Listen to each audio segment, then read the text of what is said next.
Cataluña. Mi nombre es Cristina, trabajo aquí en la casa y soy colombiana, de Medellín concretamente, pero bueno, muchos años ya aquí en Barcelona y también en la casa. Bueno, yo muy breve porque sé que disponen de poco tiempo, pero no queríamos dejar pasar, darles la bienvenida a la casa, agradecer también primero a Noemí que nos contactó para esta actividad, para nosotros vincularnos al Congreso Inspiraciones. Y bueno, yo en 5 minutos contarles un poquito para que también se ubiquen sabiendo en qué espacio estamos. Casa América Cataluña es una fundación centenaria creada en 1911, fue la primera casa de América en Europa. Nosotros básicamente nos dedicamos a la difusión de la cultura latinoamericana y lo hacemos a través de una programación cultural estable en la que abordamos diferentes ámbitos. Tenemos debates, espacios literarios, teatro, música, exposiciones. Bueno, creo que no me dejo ningún área por fuera. O sea, permanentemente, diario en este auditorio, ustedes encontrarán o la presentación de un libro, o un encuentro con un escritor, o un concierto, o una obra de teatro de pequeño formato, una mesa redonda. Bueno, cada día hay cosas. Yo les invito a que revisen nuestra programación. Sé que ustedes provienen la mayoría de América Latina, con lo cual pues tienen un poquito más complicado venir a las actividades, pero bueno, hay muchas que las transmitimos vía streaming, también muchas las grabamos y las colgamos luego en nuestro canal de YouTube. Y bueno, y simplemente también para estar informados, les hemos hecho circular un flyer de presentación de la casa y también una hojita de inscripción si están interesados en seguir recibiendo la información pues, de las actividades, que como les digo, que aunque estén en América Latina, pienso que por los ámbitos también en los que están trabajando, sé que muchos son también docentes, pues rico que también nos ayuden a difundir lo que hace esta casa, que es un trabajo realmente monumental de acercar las dos geografías, Cataluña y con todas las relaciones que tiene con los países de América Latina. Así bueno, que les agradecemos mucho también que nos ayuden con toda esta labor de dar a conocer la casa. Contarles también que tenemos un centro de documentación, biblioteca, que está especializado en América Latina. Y que es un fondo muy valioso en el sentido de que hay muchos materiales que no se consiguen en otras bibliotecas del Estado español, porque aprovechamos precisamente cuando vienen invitados de América Latina o el director hace algún viaje para poder traer material. Entonces es también un lugar muy especializado que resulta de mucha utilidad, sobre todo para investigadores, porque todo es sobre América Latina, sobre todo filosofía, literatura, historia. Y luego la casa concede 2 premios anuales. Un premio es a Derechos Humanos, que lo concedemos en diciembre, el premio Joana Alsina, y el otro premio es el premio Libertad de Expresión, que lo hacemos coincidir con el 3 de mayo, que es la fecha internacional de la libertad de expresión, y lo concedemos siempre a algún periodista, diario, colectivo, que denuncie temas de derechos humanos, porque la casa tiene un compromiso muy fuerte con este ámbito de derechos humanos. Creo que no me dejo nada más por fuera. Agradecerles que estén aquí. Si tienen alguna pregunta sobre la casa, las actividades que hacemos, cómo se pueden también beneficiar, pues al final o si no el lunes, que creo que volvemos a tenerlos por acá, lo podemos charlar. Y también al final, bueno, una compañera me ha pedido, porque nosotros desde acá también gestionábamos, voy a decirlo así porque con el tema de la crisis, pues cada vez son menos las becas para estudiantes en América Latina. Gestionábamos las becas de la AECID desde aquí, desde la casa. Entonces, bueno, tenemos unas mochilas, por si alguno al final quisiera llevarse una mochila, aunque creo que todos vienen muy cargados de mochilas por los viajes, pero bueno, si alguno quiere me lo dicen y bueno, y se las obsequiamos. Finalmente, bueno, tenemos un sello editorial, el kilómetro 13.774, que es básicamente donde publicamos los catálogos de nuestras exposiciones. Ahora ustedes han encontrado con las paredes en blanco porque estamos en proceso de montaje. Inauguramos exposición el 21 de febrero, una exposición de un fotógrafo colombiano. Pero bueno, en el sello editorial que tiene este nombre tan particular, 13.774, que es la distancia máxima que hay entre el lugar más distante de América Latina y el más lejano en Cataluña, y es un nombre también simbólico para unir estas dos regiones desde sus lugares pues más distantes, y optamos también porque fuera un número. La casa es trilingüe, catalán, portugués y castellano, entonces pensamos que también hacerlo con un número, y es un símbolo también del puente que intentamos trazar a través de las exposiciones y toda la programación que hacemos en la casa. Hasta aquí pues sobre Casa América Cataluña, darles la bienvenida a los ponentes de hoy. Nos acompañan Paola Posada, de la Universidad de Antioquia, Noemi Durán, que como ustedes sabrán, ella es catalana, pero lleva ya un buen tiempo también en Medellín, también trabaja con la Universidad de Antioquia, Jader Suaza, abogado también de la Universidad de Antioquia, de la Facultad de Derecho, también de Ciencias Políticas, estás en ese ámbito, y Pablo Osorno, que lleva mi mismo apellido, pero todavía no confirmamos si somos primos o no. Nos vamos a ver este fin de semana para desempolvar todo ese árbol genealógico y ver si nos une, además de ser los dos de Medellín, si nos une algo más. No, simplemente desde la casa desearles que tengan un muy buen congreso, que los que estén por primera vez en Barcelona pues tengan un poquito de tiempo, ya habrán tenido para también disfrutar de la ciudad en otro plan. Y a ustedes muchísimas gracias, Noemí, por contactarnos, a todos por acompañarnos. Muy buen congreso también para ustedes que coordinan todo el trabajo. Muchísimas gracias, Cristina.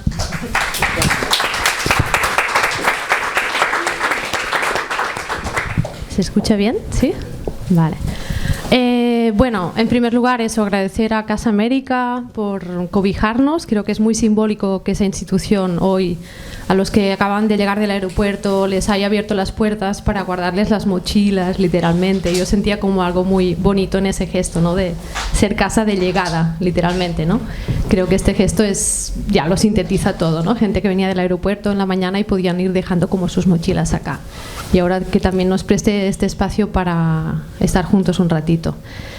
Muchísimas gracias, Casa América.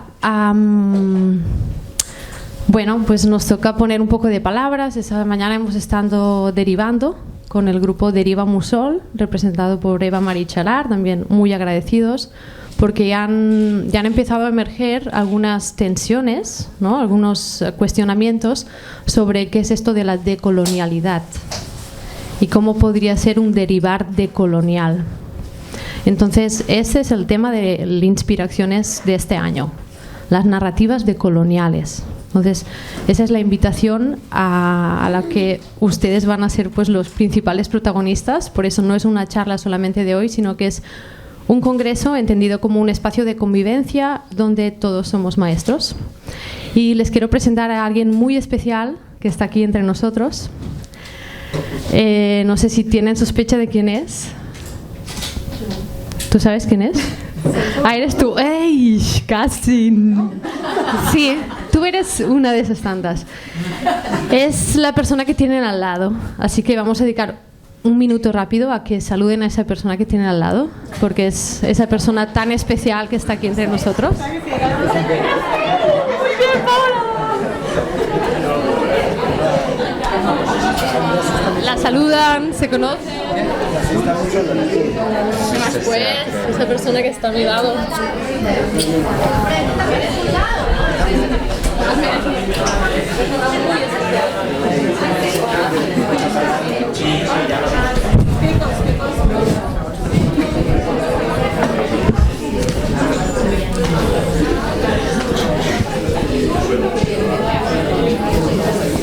Estuvieras en la obra de teatro.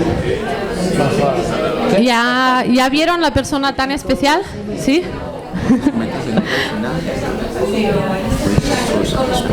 Tendremos 3 días para intercambiar más profundamente. Algunos se emocionaron realmente con el encuentro.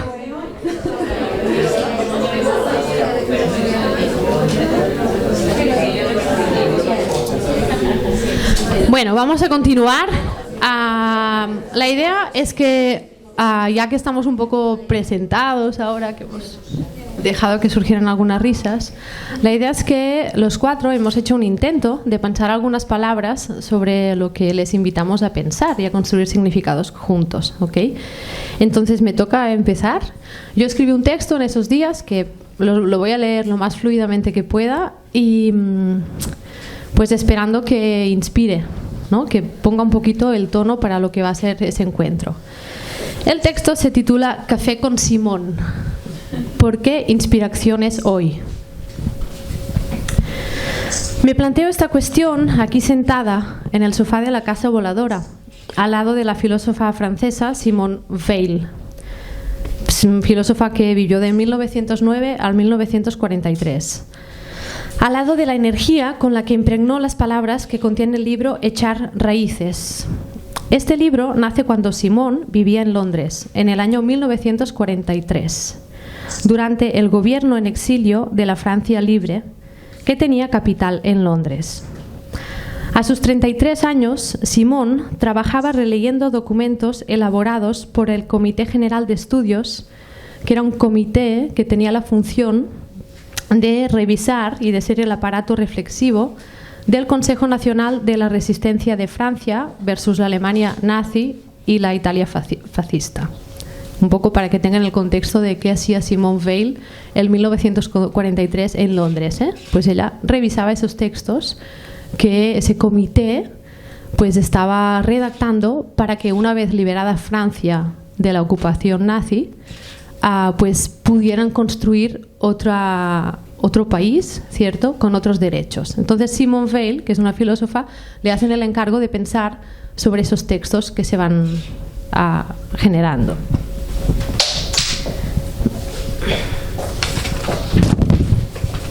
Simone Weil lo que hace es escribir un libro a partir de ese encargo, un libro que se llama Echar raíces, en el que se separa de la idea de escribir derechos, abriéndose a la lógica del alma. Ojo aquí que viene lo interesante. Explicándonos que hay algo que antecede a los derechos, que son las obligaciones, los deberes que tiene todo ser humano hacia sí mismo. Es así que empieza a escribir sobre el primer capítulo de este libro Echar raíces, que se llama Las necesidades del alma. Un libro, pues el primer capítulo de Echar raíces. Y nos dice Simone, así abriendo comillas: el primer estudio a hacer es el de las necesidades que son a la vida del alma lo que son a la vida del cuerpo el alimento, el sueño y el calor. Hay que intentar numerarlas y definirlas. A mí me fascina el atrevimiento de esta mujer, ¿no? Porque en esa época, pues, y en ese contexto, pues empieza a pensar sobre dónde podrían encontrarse vínculos y caminos poesibles, en mis propios términos, ¿no?, entre lo político y lo espiritual, que es una cuestión que hoy en La Deriva también ha salido, ¿cierto? Y dice también en otro párrafo Simone: ciertas colectividades, en lugar de servir de alimento, se comen las almas. En este caso hay una enfermedad social y la primera obligación es intentar un tratamiento. En ciertas circunstancias puede ser necesario inspirarse en los métodos quirúrgicos. Puede pasar que una colectividad nutra las almas de sus miembros con una alimentación insuficiente. En este caso hace falta mejorarla. Finalmente, existen colectividades muertas que, sin devorar las almas, tampoco no las nutren.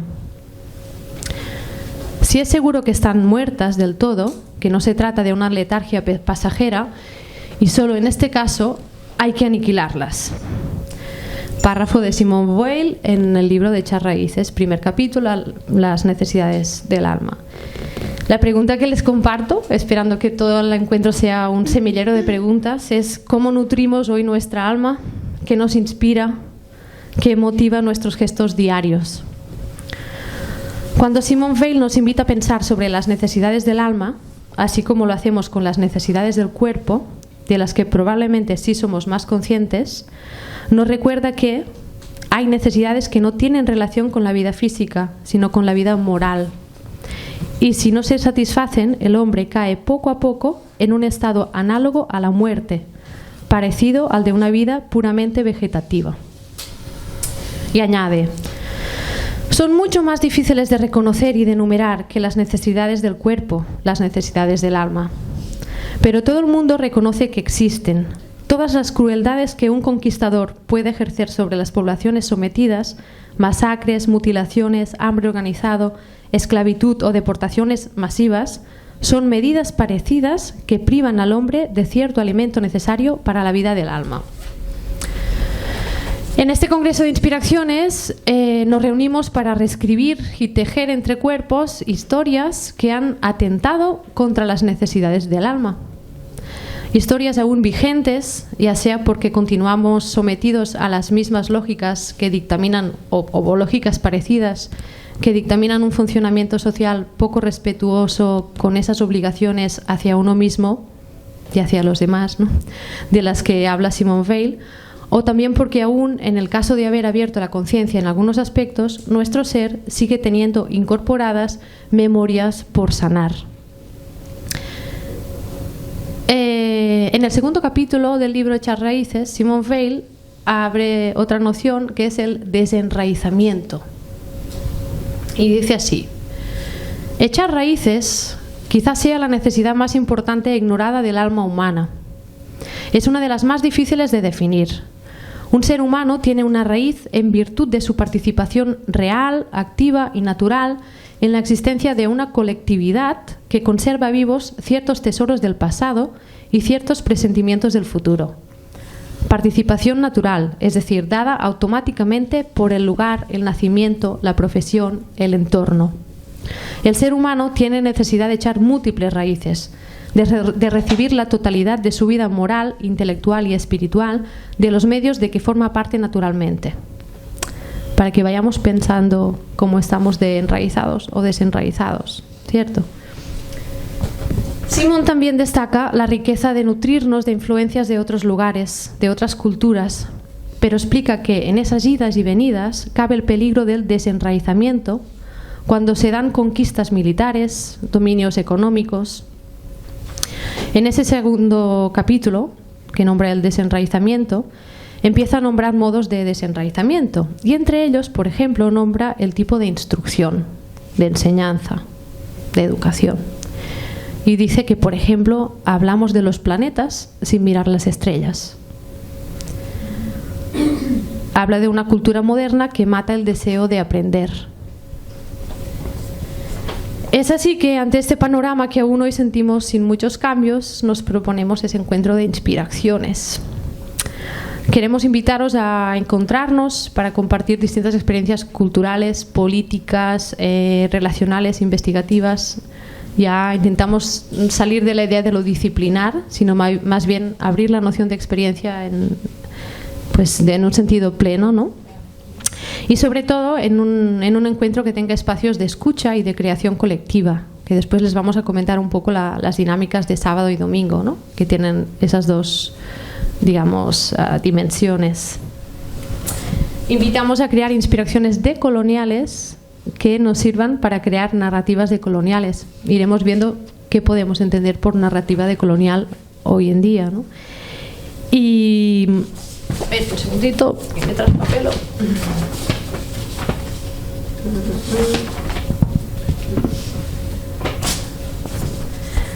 Eso, un poco la decolonialidad, entendiendo como que hay categorías que desde la modernidad han fijado maneras de entendernos a nosotros mismos y a los demás, ¿no? Y cómo están incorporadas en nosotros estas categorías, ¿no? ¿Cuál es esta historia de la incorporación de esas categorías occidentales mayoritariamente? Y entender también qué es esto de occidental, ¿no? En el último capítulo del libro Echar raíces, Simone Weil nos invita a pensar sobre el enraizamiento. Recuerden, primer capítulo, necesidades del alma. Segundo capítulo, desenraizamiento. Y tercer capítulo, enraizamiento. Y empieza con esas palabras. El problema de encontrar un método que permita inspirar un pueblo es completamente nuevo. Es muy interesante, lo que dice. El problema de encontrar un método que permita inspirar un pueblo es completamente nuevo. Entonces Simone Weil piensa en la propaganda política del régimen de Hitler y escribe que es evidente que la propaganda no puede suscitar inspiración porque llena toda el alma de fanatismo. ¿Qué modos de inspiración tenemos hoy en día? Entonces Simone empieza a reflexionar sobre la educación y escribe que ésta debe hacernos conscientes de los motivos por los cuales se dan los hechos y también de las razones por las cuales pasamos a la acción. Pero ¿cómo? Esa es una pregunta todavía presente y que Simone no resuelve en el libro. Y de alguna manera es una pregunta que necesita ser reinventada en cada presente. Y es un poco el motivo de esa convocatoria, ¿no? ¿Cómo generar esa inspiración? También acaba Simone en su libro diciendo que la más alta política está allí donde se elaboran los métodos para insuflar inspiración al pueblo. O sea que el tema de la inspiración es interesante también verlo como una cuestión política. De hecho, Simone Weil, esa filósofa, habla de la más alta política. Y hay toda una complejidad detrás para entender esa cuestión, ¿eh? Y nos anima a tener el coraje de pensar. En ese sentido, estamos delante del reto de generar encuentros como el presente congreso, Inspiraciones, a reescribir y tejer entre cuerpos narrativas decoloniales entre Latinoamérica y Europa. Y la invitación es que todos seamos maestros, en el sentido de que lo que uno vaya a presentar mañana pues pueda inspirar a otro, y que esa inspiración se la pueda llevar a otro lugar y hacer otra cosa con esto, ¿no? Nada más, era simplemente un pequeño diálogo con esa filósofa que es interesante, que habla de la importancia de la inspiración, y esperar que el Congreso nos sirva para crear auténticos enraizamientos en ese sentido. Muchísimas gracias y aprendamos mucho juntos. Gracias.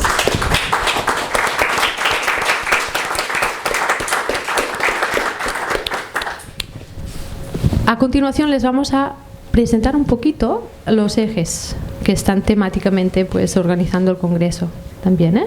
Ahí están apuntados: de generar, desplazar, deshacer, desconocer. Y bueno, paso la palabra. ¿Quién quiere empezar? ¿Paula? Gracias. Venga. Buenas tardes. ¿Me escuchan bien? Es que a veces me pego mucho el micrófono y es horrible. Bueno, con estas palabras quiero iniciar como la provocación frente a lo que vamos a trabajar en el desplazar. La libertad, el humanismo, el progreso, estandartes de la modernidad occidental, han sido por siglos los fundamentos legitimadores de un proceso civilizatorio avasallador, violento, doloroso. A quienes hemos sido sujetados durante tal proceso, se nos ha enseñado que este es necesario e inevitable, que corresponde al avance irrenunciable por la senda de la historia universal, que cualquier desviación de la senda ya trazada por las sociedades avanzadas es el resultado de nuestro espíritu inferior, de nuestra propia naturaleza poco evolucionada.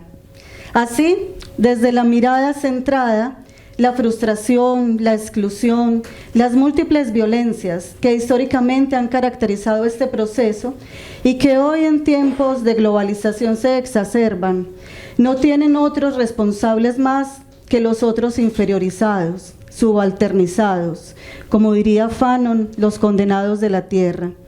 Así se plantea desde los discursos, los conocimientos, las subjetividades de quienes ocuparon el lugar de conquistadores, colonizadores y hoy fungen como sujetos civilizados. Deslegitimar y desnaturalizar la frustración, el dolor, la exclusión, la subordinación, supone descentrar, desplazar la mirada, desplazar el conocimiento hacia las periferias geográficas, epistémicas de los cuerpos, ver, descubrir y comprender este proceso desde las múltiples experiencias de los sujetos subalternizados, como parte de otro proceso, el del desprendimiento, el del empoderamiento, el de la liberación, y así por fin cumplir con aquello que se ha prometido en esta civilización: la libertad, la igualdad, el humanismo y quizás pensar en otra civilización. Digamos que estas son las palabras con las que pretendo motivar lo que vamos a discutir, reflexionar, lo que nos vamos a estar preguntando durante este congreso en este eje de desplazar. Muchas gracias.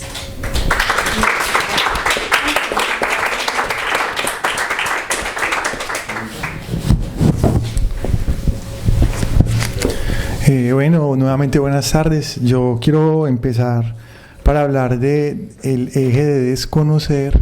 Les quiero compartir un pequeño cuento o texto de un integrante de una comunidad indígena, que también es un maestro, pintor, se llama Hugo Jamioy Huavioy, sí, de la comunidad Cametsá, que es en el Putumayo colombiano, o sea, piedemonte de la selva amazónica. Aunque ellos están un poco más arriba, pues en el Valle del Sibundoy se llama el lugar. Y este hombre tiene un texto que está en una cartilla que reproduce el Ministerio de Educación Nacional de Colombia, que se llama Leer para comprender, escribir para transformar. Y dice así: entre la antigua y la nueva palabra, nuestros mundos. Empieza con una frase que dice: cada cultura mira el sol a su manera, le inventa un nombre, una música, una danza a su manera. En una asamblea del pueblo Cametsá, en la que participaron taitas, los taitas son los mayores de una comunidad, hombres y mujeres de medicina, abuelos que por su experiencia pues son considerados como líderes, y no solamente líderes en el asunto de la medicina y de las tradiciones, sino también líderes políticos y familiares, sociales. Entonces participaron taitas, abuelas y abuelos sabedores, profesionales indígenas y comunidad en general a la que pertenezco. Se presentó la reflexión en torno a quién es analfabeto. Como si estuviéramos preparados para una única respuesta, todos respondimos que es aquel que no sabe leer y escribir. Y acorde a la actualidad global que nos lleva por un solo camino, agregamos que quien no sabe hablar inglés y no maneja un computador e internet también es analfabeto. Después de un largo silencio en el que todo parecía claro y concluido, se escuchó una voz firme en el idioma antiguo de nuestro pueblo, que si mal no recuerdo, simplemente decía: y los que no saben leer la naturaleza, los que no saben leer el mensaje del viento, los que no saben leer la luna para la siembra y la cosecha, los que no saben leer las nubes, los que no saben leer el canto de los pájaros que anuncian visita, que anuncian la vida y la muerte, los que no saben leer el agua, los que no saben lo que yo sé, lo que mi abuelo me enseñó, entonces, ¿ellos qué son? Solo faltó eso, la fuerza del espíritu de la palabra para revivir el saber guardado en la humilde mirada de nuestras abuelas y abuelos y desenredar su lengua. Durante el resto del tiempo que duró la reunión, brotaron como flores las palabras multicolores que hablan de los tejidos, que hablan de los rostros en las tallas de madera, que hablan de nuestro territorio y los nombres de sus caminos, sus aguas y los sitios sagrados, que hablan del arco iris y las lluvias. Fue mágico ese momento y aún hoy siento que ando embriagado por el fermento de esas voces. Entonces, como con este inicio también había escrito algo, pero no me voy a atrever a leerlo como completamente, pero con este inicio quiero como sugerir, inspirar, incitar la discusión que quizás vamos a empezar a tener a partir de hoy acerca de aquello que nombramos desconocer. De alguna manera, un día nos hablaron de un conocimiento universal y pues en un momento nos obligaron a creer en ello y luego eso se normalizó, olvidamos que nos habían obligado a creer en ello y luego naturalizamos esa manera de ver, sentir y nombrar el mundo, ¿sí? Como una única verdad, y de pronto en algún momento surgieron otras voces, surgieron otras incomodidades que delataron esa soberbia de esos singulares que son excluyentes, ese singular que es saber, que es epistemología y que es ciencia, ¿sí? Y que nos hablan de una única verdad. Y de pronto en este tiempo nos estamos preguntando si epistemología también es epistemologías, como ya muchos lo han sugerido, ¿cierto? Muchos investigadores, antropólogos, educadores, maestros y abuelos que ya antes lo habían anunciado. Si ciencia es ciencia o ciencias, ¿cierto? Desde diferentes perspectivas, diferentes culturas y concepciones. Entonces, desde ahí preguntarnos también qué es conocimiento. ¿Sí? Para nosotros, ¿qué es conocer? ¿Cuáles son los caminos para llegar al conocimiento? Si solamente hay uno o si hay múltiples maneras de conocer. Y desde ahí creo que viene una palabra que me parece muy importante para preguntarnos y pensarnos en este eje, y es desaprender. Sí, que implica reinventarnos, quizás también procesos de desaprender para posibilitar la reinvención de otras maneras de estar, de construir mundo, de pensar mundo. Entonces es más como dejar ahí abierta la discusión y como que latan las palabras que acabo de leerles de Hugo Jamioy en nuestro corazón, a ver qué más reverberaciones tienen en nosotros. Gracias.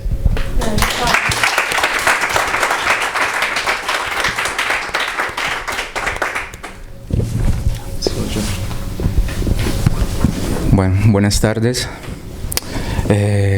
Yo como que fui el único que no escribí nada. Y bueno, tiene una razón de ser, pero sí, quería escribir, la verdad.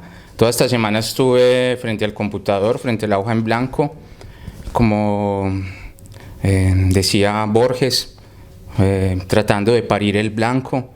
Se llamaba Borges a ese momento en que uno se apresta frente a la hoja a escribir algo por primera vez, lo llamaba parir el blanco, porque según este escritor, que obvio nunca parió, ¿cierto? Decía que escribir era lo más parecido a parir, ¿cierto? Si se podría comparar algo con parir, que es mucho, lo llamaba él, decía que era escribir por el dolor, la angustia, porque un escrito podría ser como un hijo. Bueno, sabemos, Borges no sabía que era parir, ¿cierto? Hombre al fin y al cabo. Pero bueno, no fui capaz de parir el blanco, así que no traigo palabras escritas. Pero bueno, la razón se las voy a conversar.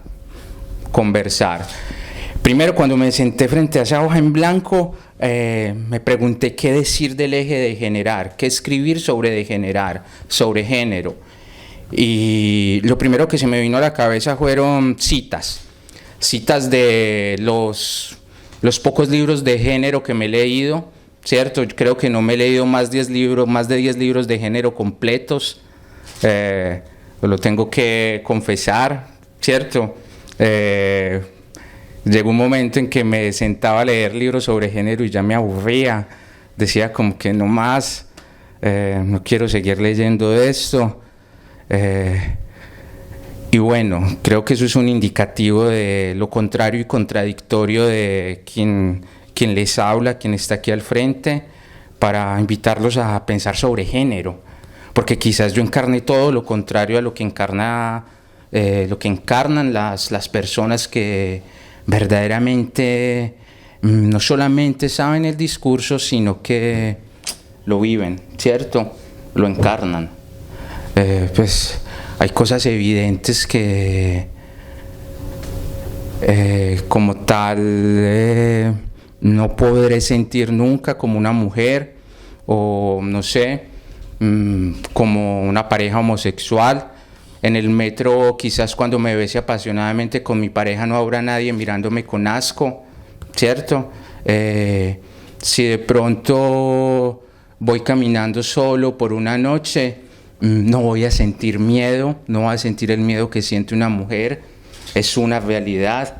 Y no sé, pasa, no tendría por qué sentirme culpable por no sentir miedo, pero en términos de esto del degenerar, así como alguna vez me decía una buena amiga, que las rabias de las mujeres son rabias que sienten en un momento y son rabias heredadas. Yo creo que también esta idea de no sentir culpa, los hombres heterosexuales, heteronormales, el no sentir culpa, nos tendríamos que cuestionar eso. Y no es que la culpa en el sentido judeocristiano la quiera que invocar como algo bueno o malo, sino que también hay una cuestión heredada que nosotros hemos reproducido y que creo que es la invitación a cuestionarnos. Como les digo, no pude escribir porque sentía que no encarnaba ese discurso, ¿cierto? El discurso del género todavía no lo encarno. Estoy transitando por preguntas básicas todavía. Y bueno, quizás eso me cuestione para acompañarlos a ustedes a reflexionar en estos días sobre el degenerar, pero lo único como que tengo que compartir precisamente fue algo que una mujer a la que admiro mucho me enseñó hace algún tiempo, de una forma totalmente sencilla, que creo que es la invitación de este eje. Alguna vez caminando por Medellín, esta mujer me dice: te voy a enseñar un saludo mexicano, ¿cierto? Un saludo mexicano, ahora que hablamos de unir mundos, Latinoamérica, Europa, lo recuerdo mucho. Me dice: te voy a enseñar un saludo mexicano. Este saludo lo utilizan las personas de abstracción muy popular en México, los jóvenes, y ellos cuando se saludan se dicen: ¿qué transita por tus venas? ¿Cierto? Y yo creo que eso es lo que este eje, pues, sería como invitarlos, que frente a esto del género nos preguntemos qué transita por nuestras venas. Cuando hablamos de género, que nos corre por el cuerpo, que encarnamos del género, encargamos el discurso, encarnamos las citas que podamos decir de grandes pensadoras de género, los libros que nos hayamos leído, que transita por nuestras venas. Yo creo que esa es la invitación frente a este eje. Gracias.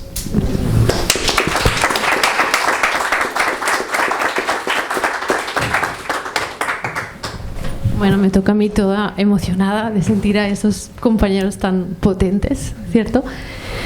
A mí me toca coordinar el eje de deshacer y voy a ser muy breve.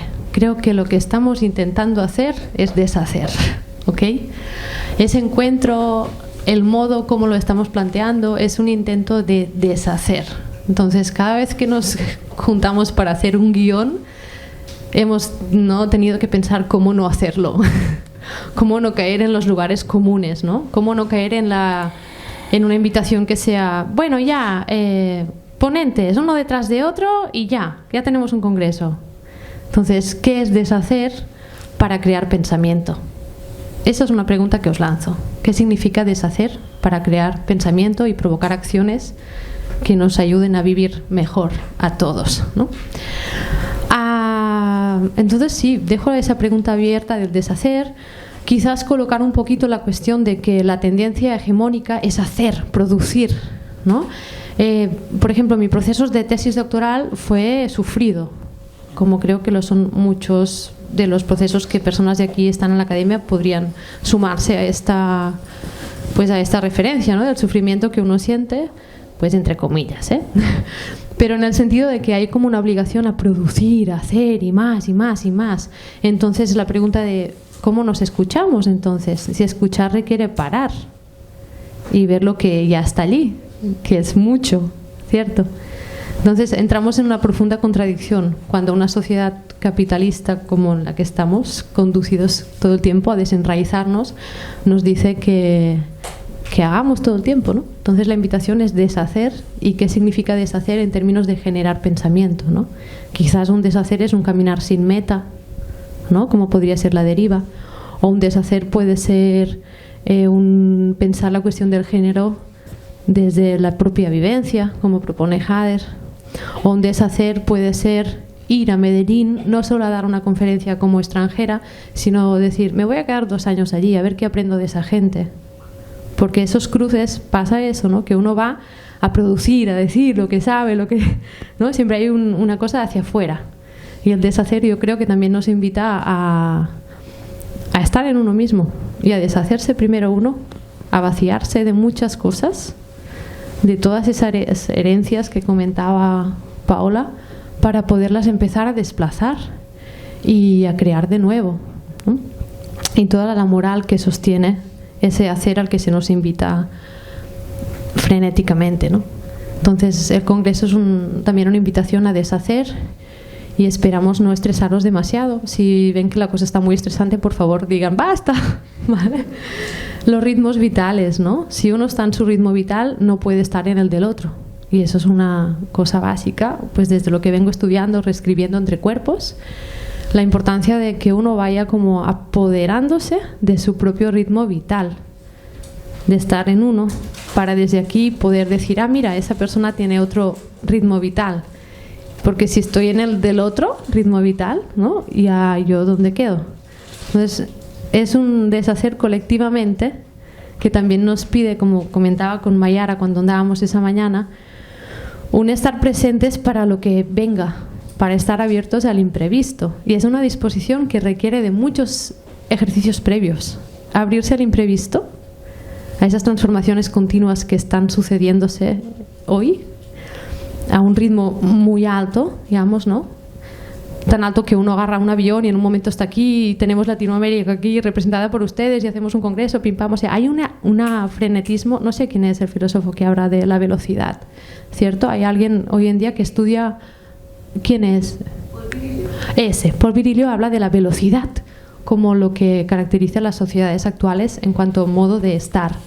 Entonces, ante la velocidad les invitamos a pausar, ¿sí? A pausar, a vaciar, a escucharnos, y esperamos que el fin de semana sea una pausa vivida a gusto y pues que haya tiempo para digerir todo lo que se vaya compartiendo. En relación a deshacer, para mí ha sido como mi campo de investigación y es donde le he apostado más fuerte. De hecho, pues ya hace 5 años que empecé a desarrollar metodologías de deshacer como acto muy concienzudo, ¿no?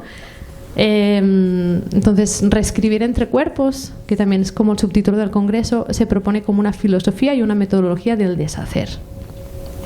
Les invito el lunes que presentaré el libro, que también me hace mucha ilusión porque es una recapitulación de lo que vengo deshaciendo. ¿Okay? Y verán que es un deshacer muy comprometido, ¿eh? Mi tesis doctoral fue ir a la escuela de primaria y deshacer lo que había aprendido allí. Después de la tesis doctoral fui a mi casa de infancia, que es la casa voladora, que está mi mamá también, y lo que hice fue deshacer lo que aquellas paredes me habían, digamos, contado y lo que tenía incorporado en mí en aquellas paredes. Y después el deshacer actual es ir a Latinoamérica, donde estoy encontrando algo maravilloso que se llama la pedagogía del vientre, que también tendremos ocasión de hablar de esto. La pedagogía del vientre dice que un ser humano, para llegar a escuchar y ampliar sus capacidades perceptivas, tiene que volver al origen, que ir deshaciendo, ir como reescribiendo lo que ha vivido. Esa necesidad de hacer historia que decía Paula, es que tenemos, ¿no?, que saber de dónde venimos para entender en este presente también las posibilidades que tenemos, ¿no?, de estar aquí y de accionar, ¿no?, hacia dónde queremos ir. Entonces también es una invitación a que ese poder colectivo también quizás puede empezar por cada uno, ¿no? Y un poco la invitación del deshacer encarnada, pues sí, la vengo trabajando y también con muchas tensiones, muchas veces mal encarnada, porque caes también, ¿no?, en estereotipos, en morales que te llevan a veces hacia lugares del romanticismo, de yo qué sé, ¿no?, cosas que decíamos esos días, ¿no? ¿Por qué a los 30 años tienes que estar de determinada manera? ¿Por qué no deshacerlo y pensarlo de otra forma? Es que todo está prefabricado, señoras y señoras, ¿no? Es una cosa así como que hay etapas y hay deberes. Entonces, una obligación hacia uno mismo es lo que estamos entendiendo que vale la pena recordar en ese congreso, ¿no? Entonces, sí, la pedagogía del vientre lo suelto aquí como una cosa que vamos a compartir. Escucharemos un audio de una entrevista con Abadio Green, que es un profesor de nuestra universidad y habla de esto. El domingo en el ritual veremos un poco qué nos cuenta Abadio Green de la pedagogía del vientre, que es ya hasta intentar recordar cuando estabas en el vientre de la mamá, que ya se iba inscribiendo en tu memoria y cómo eso ya te condiciona también para después relacionarte de un modo u otro, ¿no? Entonces es un deshacer, diría yo, que hacia atrás para poder también sostener la vida hacia adelante. Y un poquito esas son las palabras de los 4 ejes. Te paso la palabra, Pablo, para que les puedes contar un poco esto del fin de semana de inspirar y accionar, cómo lo vamos a distribuir. Gracias. Bueno, entonces, como ustedes se dieron cuenta, las ponencias no están, digamos, como exactamente inscritas en el eje principal en el que se asemeja su ponencia, ¿cierto? Mi ponencia es sobre género, entonces va a estar en el eje de desgenerar, sino que lo que hicimos justamente como un juego para romper un poco con las lógicas es mezclarlas, ¿cierto? Que no fuera agruparlas como por esa misma línea de sentido, porque finalmente sabemos que desgenerar, desplazar, deshacer y desconocer está en todo, ¿cierto? No puede ser seguir pensando el conocimiento y las prácticas tan fragmentadas, sino que de alguna manera hay una línea que comparten todas. Entonces es cómo podemos dialogar desde esa perspectiva de todas las ponencias que son tan heterogéneas y cómo cada ponencia le aporta, y cada experiencia y cada sujeto y cada sensación, cada inspiración de las otras mismas ponencias, ¿cierto? De la experiencia misma del encuentro y de la escucha, le aporta a construir esas significaciones alrededor de cada eje. Es como también la intención y la apuesta que tuvimos en algún momento. ¿Se entiende eso? ¿Hay alguna duda? Bueno, y entonces lo que haremos mañana es escucharnos, compartir, y la intención es que hacia la tarde podamos proponer un accionar colectivo, que cada eje pueda generar una propuesta, cada grupo, en cada mesa podamos generar una propuesta de experiencia desde el eje para compartir con todos al domingo. Entonces el domingo lo que tendremos son encuentros colectivos de todos, ¿cierto? Desde la implementación de esas propuestas, ¿cierto? Puede ser todavía un poco confuso porque realmente no sabemos qué va a pasar, estamos, ¿cierto?, en esa deriva, pero sí es una deriva que tiene como un horizonte de sentido, así como la deriva aquí es Barcelona, las calles, el andar, no es que estemos en un plano de inmanencia sin ningún referente, aquí tenemos un referente que es cada eje y las experiencias y los diálogos que surgieron en cada eje, y de allí es que van a surgir y entre todos vamos a construir esa propuesta para el domingo compartir, y quizás pues puedan pasar cosas, y seguro que va a ser así, van a pasar cosas inspiradoras. Finalmente no es un asunto de conclusión, sino de apertura, ¿sí?, de continuidad siempre.